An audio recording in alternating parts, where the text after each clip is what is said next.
Welcome to CB200 5-minute focus. In this video we're taking a look at the throttle cable. So the throttle cable, that attaches from below the throttle body up here,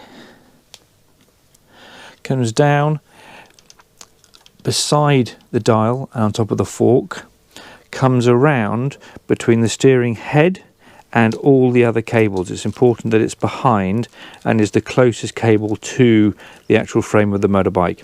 That gives it its most reach as possible and limits the interference you get when you steer. So obviously we've not got the petrol tank fitted to the bike, and this is the stud for the front part of the petrol tank. It would have a rubber grommet on here, and I generally fit the cable sitting on top of the petrol tank arm here so that it sits quite high.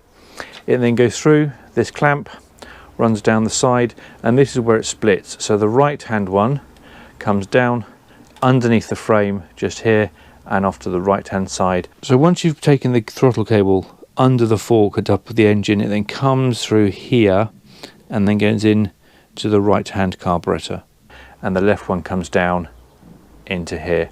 And there's adjustments for the throttle cable at the bodies, the carburetor bodies, and up at the top on the actual throttle itself.